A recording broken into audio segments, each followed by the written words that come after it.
Hey, welcome back, my friend, to Tiki Time with your Right Reverend Tommy Gunn.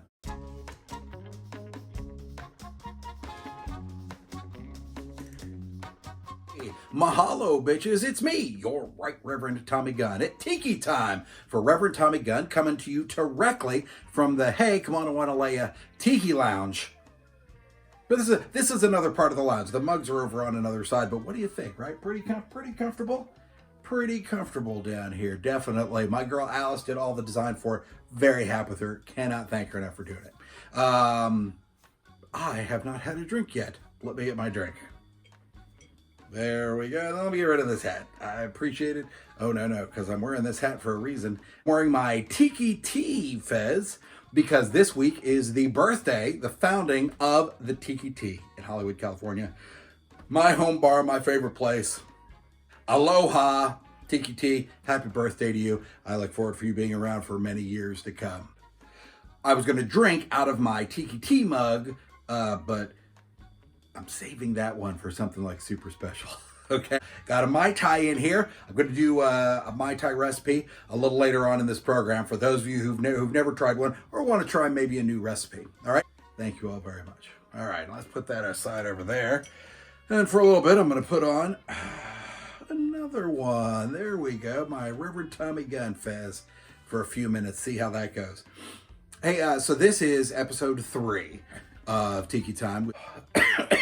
Corona. Yeah. After the second episode of Tiki Time with Reverend Tommy Gunn, there was a, let me take this off too.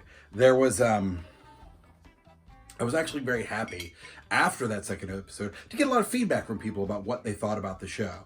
And I had some people complain. I had a couple people who thought that the problem with it was that it was too elementary, they thought. If I was going to put something out, I think what the feeling I got was that if I put something out, it needed to be a little more than the ABCs 1, 2, 3s of doing Tiki.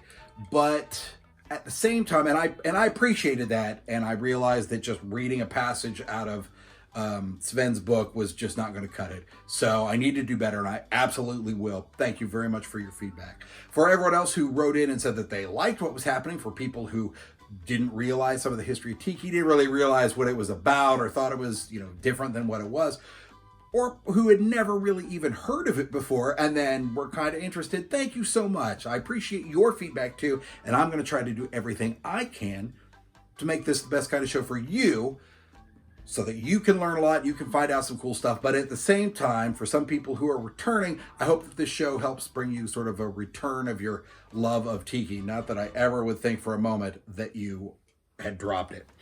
Now, I don't know how many of you got the opportunity to see on my Facebook page. I put up last episode, I talked about artist John Nabe Artworks, and he did a fantastic Tiki Time with Reverend Tommy Gunn artwork. It's up on the Facebook page. I'm going to put it up probably in this corner right over here. I'm going to put it up on the screen here so you can see it. It's really something. And again, he is a phenomenal artist. I cannot recommend enough. If you want to get some art, get right a hold of him. He does great Tiki, great hot rod and skeleton stuff. It's just great. He's just a great guy. There was one of the questions for somebody who didn't really know a lot was like, well, how do you find stuff other than like ordering things online? You just keep an eye out. I had a friend, he's closing down a business that he's had for a while. It's a theater business, so he has a lot of props and stuff.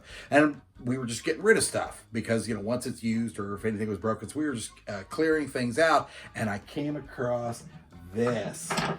It's the Monkey Pod bowl. There we go. It doesn't say anything. Made in the Philippines. It's wood. It's the Monkey Pod wood from the Philippines, and it's used in a lot of Tiki stuff. I have several pieces in this kind of wood. One looks like a big pineapple on the Tiki bar. They're awesome. But hey, my buddy Tristan, can't thank you enough very much. This was huge. It's a great part of my collection, so I can keep some swizzle sticks in it is my plan. All right. But then Steven wrote in and said he was really jazzing for another episode and wanted to see more Tiki Time with Reverend Tommy Gunn. So I aim to please. That's what I wanted to do. And then when I told him there was going to be another episode coming up, he sent me these 2 awesome pins from Nerd Pins. And I want to put them up so you can get like a really good look at them. They're stuck onto my jacket already. Some of the kids took them and ran with them. So thank you, Stephen, very much. I appreciate that. And aloha to you, my friend. Thanks so much. I want to tell you something serious here. Many of you may know, some of you may not, Tom Thordarson, who is a phenomenal artist. He's really great. He designs a lot of tiki mugs. And in September, I had ordered this mug from him. I think it was about September. And then the big issue was, because it was Halloween season, so I had my company, we were out on the road, and I was sort of following them, that a big load of tiki mugs that they had made were stolen out of his truck. And so it was, a huge loss of money and this huge worry, and I felt really terrible for him. So that was the excuse that I used in order to buy this mug. Ordered back in September, there were problems. We're in like day 42 or 43, I don't even know of quarantine time right now. But the mug that I ordered from Thorart.com finally came. We're gonna open the box right now. I mean, literally, this is it right here. This is it right here. Now you can see, I'm concerned because it got damaged in delivery. So I'm really worried about this. Now, I know that a lot of, let me get my thing to cut this open with. I know that a lot of people, when they do unboxing videos online, they like to open the package first, but I don't do that. I actually have been very patient. Very patient waiting to open this because I'm really, really hoping that it's okay. Okay, all right, here we go. Hey, and I got to tell you, I don't know if you've ever ordered from them or, had an email exchange with Thor Art, but they're awesome. Very sweet, very nice. Okay, I got packing peanuts. I got a lot of packing peanuts here. So let's sort of dig down. When I reached in, I felt a box, okay. Whoa. Okay. All these peanuts out later, they can be recycled. And that cardboard box, I'm gonna recycle. I'm gonna be recycling that too. Here we go. I will say, they're professionals. They know how to wrap up. Ooh! Oh, this bodes well. Look at this. Can you see it? I got two like super big cocktail swords. Those aren't like cocktail swords. Those are like, oh my gosh, claymores. Like cocktail claymores. Oh yeah, that'd be scary, wouldn't it? All right, here we go. Unwrapping. I'm unwrapping slowly every layer. Oh, look at that. Oh, look at that. Holy smokes. Oh, okay. So it's a pirate skeleton in a rump barrel. Come on, look at it. But the detail on this is unbelievable. It has pig leg, got the foot. I just want to talk about every aspect of it. Just so, I'm gonna get a couple close-up pictures to put up, but the face on the skeleton looks so phenomenal. Holy cow, the amount of detail, just missing teeth. It's just done so well. Oh, and don't forget these cocktail claymores. I'm not sure where now. Oh, there it goes. We're gonna put a sword right there. I'm gonna put another one. I'm gonna put another one right here because there's space between his ribs to put them. I look at the silver. There's silver detailing on the sword and silver detailing on the mug. Oh, and of course on the back you got the old bunghole right there. But look at that. Oh, absolutely gorgeous. All right, let's take those claymores out of there. Wow. And then right there across the bottom. Holy smokes. I am thrilled beyond words. It was a limited run. Just good stuff, man. Good stuff. Thank you very much for getting my order to me safely. Thorart.com, Tom Thordarson and his crew. Oh, That's so rocket. All right, I'm carefully putting this over here. Very, very carefully. There we go. For some more, give him some more photos and stuff. That was amazing. Hey, why don't we do, I got a tiki recipe. There we go. So let's make that happen right now. So a big part of having a tiki bar or being a tiki file is kind of being into certain drinks. And there are some drinks that are obviously the staples of the tiki experience. All right, so let's talk about this first one. The first one is from the website that I was looking at a little bit earlier on, behindthebar.com. Now, remember, of course, this whole show, the idea is I'm leaning you into it. A lot of you who wrote to me said you didn't really know anything about tiki and you wanted to know more. So I'm sort of starting at the beginning. So if this is review for any tiki files out there who are thankfully watching me, thank you very much. Try to, take a listen. Maybe it's a little different recipe than you had. It's certainly the recipe that they're using is something different from what I ever used. It's one that I like a lot. It is called the Mai Tai. You've heard of the Mai Tai, right? How could you have not heard of the Mai Tai? Mai Tai is really simple, all right? It's two, or like a couple, I mean, it depends on how much rum that you really like, but you take 2 ounces of Denizen's Merchant rum, which is really good, and then you about a 1/2 ounce of dry orange Caraco, and then do 1/2 ounce of Orgeat, and then 1 ounce of freshly squeezed lime juice, freshly squeezed, always the best, 1/8 of an ounce of simple syrup. You do through the whole thing, you're going to want to make sure, especially in your first times, measure some things out. I recommend starting a recipe for the first time always. Everybody knows. You do everything exactly what it says, and then when you make your next one, that's what you do. I followed the recipe on this one. I've been very happy with it. You should know I did not start this at all until I got into doing the show. So there was no enjoying myself before. Then you need shaved ice. You need a lot of shaved ice. All right. Now you have all of your ingredients, and it's super simple. Put them all together in the shaker. All right. Get a cocktail shaker. Put them all in there. Add in some ice.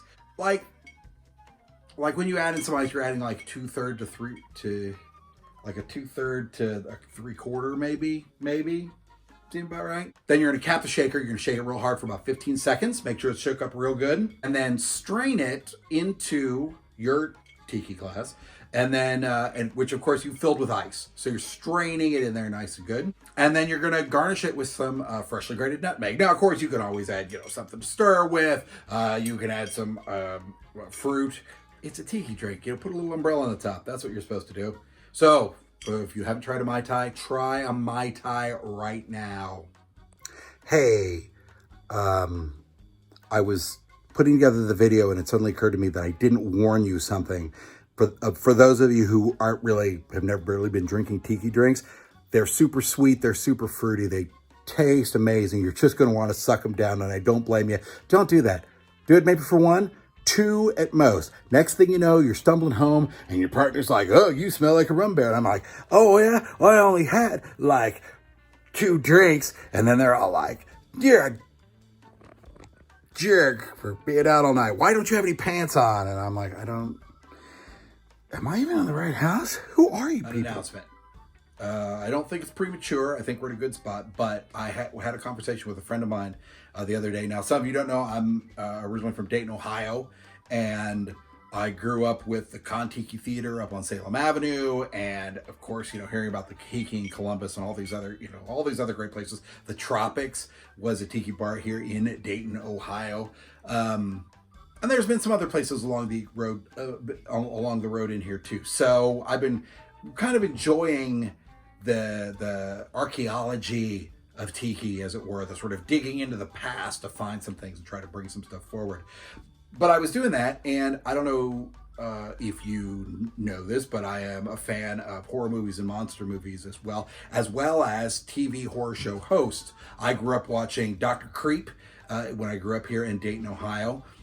Which was great, and later we became friends and we got along real well, and he introduced me to just some wonderful people, brand new friends, Andy and who's passed on, and Heinrich and Matthew, and just tons of people. Dr. Baron von Porkchop. I could go, Ghastly Ghoul. I could go on all day, but what I'm trying to get to is we're having a conversation, we came across horror movies, we were talking about several things, and then one of my dear friends said to me, who's a TV producer, was like, why don't you take Tiki Time and do a version that's about monster movies, that's a horror film based show?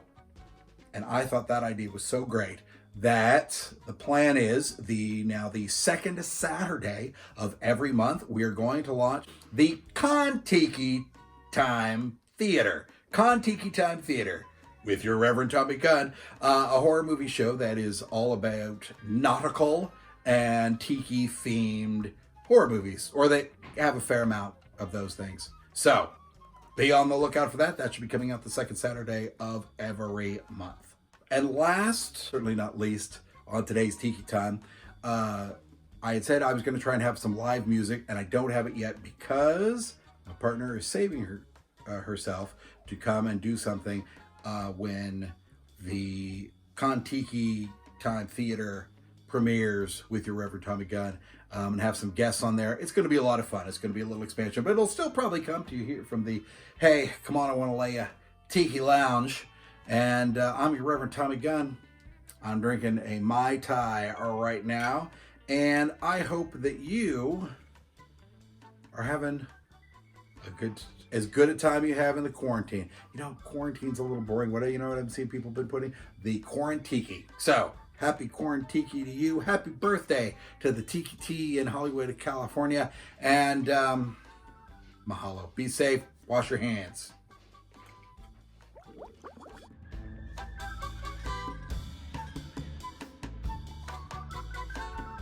What's the question? Is Muhammad Ali? Who is Muhammad Ali? A boxer? Is he a boxer? Yes. Yes, he's a boxer.